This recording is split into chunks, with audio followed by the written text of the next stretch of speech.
Tuesday, September 7th, 2021. Today on the Daily Review, we discuss 1961 war adventure classic starring David Niven, Gregory Peck, Anthony Quinn, Anthony Qualley, directed by J. Lee Thompson. It's The Guns of Navarone. With your host, me, Joe LaRocca. Yep.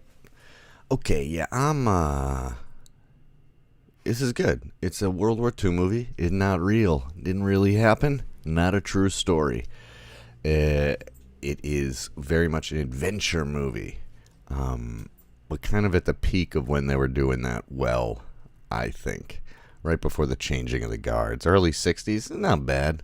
I mean, some of the big stuff in that time period gets really silly, and that's what kind of pushes us into the American New Wave by the late 60s. But this one's all right. This one's kind of, it's got that Hollywood feeling where it's got everything: action, adventure, love, and war, and friendship, and morality, and loyalty, and all those things. It's about a British operation that is sent to Greece to take out these two huge guns so that 6 battleships can pass through the Greek Isles. Obviously, why not just go around it or something like that? Why do you have to go that way? Maybe it's a bottleneck. They don't really. Maybe they did, and I didn't notice it. They do an interesting thing in the prologue where they show war footage and make it seem like this really happened, but it didn't. And I think that it's because we don't hear a lot about what was going on in Greece during World War II if you're an American. So I think it's like, hey, let's set it there. Nobody will know what the fuck happened, It feels very much like a Tarantino plot. And the dialogue, too, is actually kind of has a Tarantino-ness to it. Now, it certainly doesn't have his style, but the plot of, getting a ragtag group of people together to take on this mission is very much like the whole that whole storyline that's in Inglourious Basterds with the Inglourious Basterds troupe there. I believe that's what they're called. Odie, will you settle the fuck down? Anyway, there's several extended no dialogue scenes that involve a boat wreck and mountain climbing and all this action. Again, a Hitchcock vibe there where they're letting everything play out. It's got some real high moments and some pretty low moments. Some points where I went a little bit pick up the pace a little bit because it is 2.5 hours. But I know they're going for the epic grandeur of it. David Niven has an amazing speech. He said that he was at first why did I take this role? Because it's a little bit goofy and it's not the main character. And he was pretty popular at the time. And he's kind of third fiddle or whatever to Gregory Peck and Anthony Quinn, sort of. And he then later in his career, and ended up being well, I think it's one of the best performances I turned in. I'm really glad I did it. But there's a decision to leave Franklin, who is Anthony. Is it Qualley? Am I saying that right? Quayle. You'll know him when you see him. He was in the war too. Several of these guys were in the war, and so that makes it interesting, like Anthony Quinn and stuff. And that 61 is really different than even 71, because 61 is not that. That's 16 years after the war, has ended. That's pretty. Now 26 years is a generation almost, basically. So, but 16 years is people are remembering that. People are going to the theater and being I was in World War II. I remember it. I can feel it still, So it's interesting that they're we're making kind of fun blockbusters with it, even though there's some real shit in this movie. But there's David Niven has a speech about the decision to leave Franklin behind because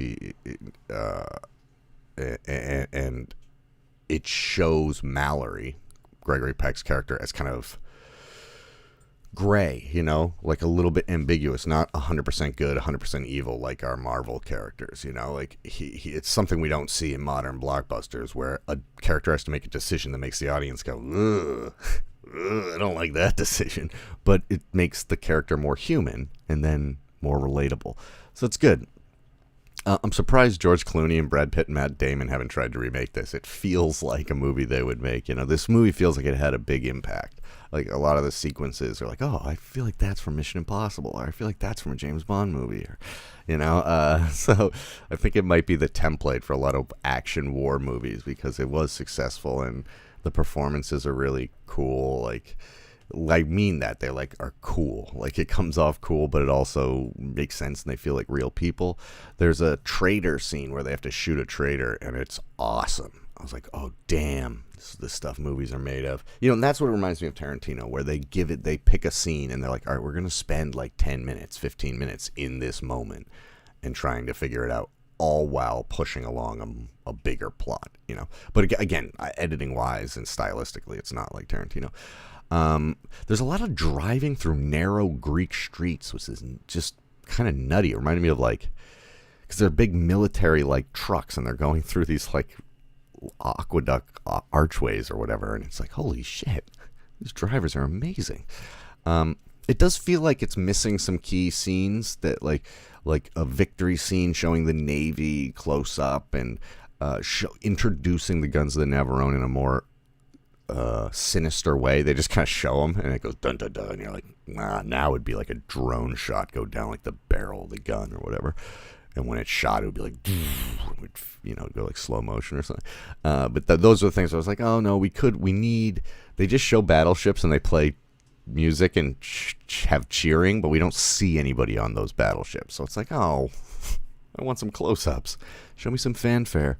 But yeah, overall, I was surprised at how much I enjoyed this. It is on Netflix, and yeah, I don't know, I just clicked on it and said, hey, this seems like a long weekend type of movie, so I watched it. But anyway, station news, channel news, station news. I think we might be wrapping this up soon.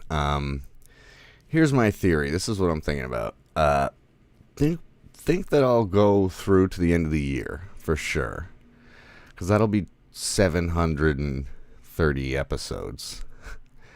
And then I think maybe transition to something different, like possibly a weekly review show where I actually edit and do a critical review of a movie that I spend more time with than just watching it and taking some notes.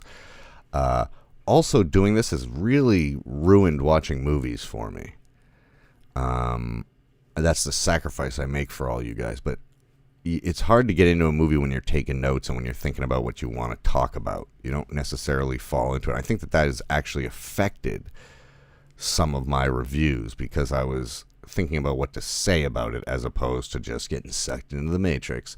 So, and if a lot of people were enjoying this and there was tons of benefit, then I'd keep doing it. But it's like, I've just seen other channels like rocket past me, and I can totally see why. I'm not bitter. I'm like, oh yeah, that's the way you do it.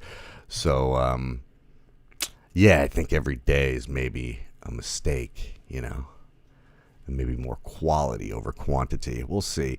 Let me know what you think about that. I feel like I've already alienated the entire community by trying to not be so community based and kind of be broader, and then I feel like I just lost everybody who cared about the show. And then now we don't have the super fans, and we don't have the outside public. So I think that, and the fact that this whole I don't think young people really watch this, and that's kind of who I want to be talking to. I want to be informing young people about movies so that they don't think Shrek 2 is the funniest movie ever made or whatever, and they don't care. None of my students care. And then I understand, this isn't the medium that they care about. I'd have to be doing reviews on, TikTok or something, I got on the train late. That's kind of my style. And, or I got to the train station late and the train's just gone. And now I'm on one of those things going, just kind of pumping my way down. And, but who knows, maybe I'll do something way, way dumber.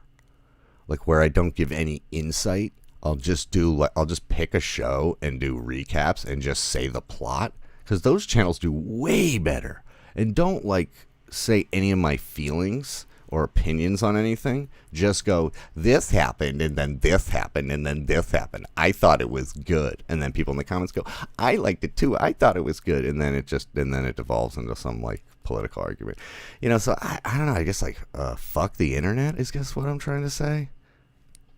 Am I just in a bad mood? Who knows? We'll see. Maybe, me, in 2 days I might completely change my mind and go for another decade. But as of right now, I think we're going to wrap it up in the end of December and then transition to some sort of more satisfying show for everybody, and or quit. Just quit entirely. Let me know what you think. It's kind of a Guns of Navarone situation, I gotta go through the Dardanelles without getting my battleship sunk, but the only way to do it is an impossible mission, and I don't care to do it. I don't have the drive. So, sorry to the few who still care.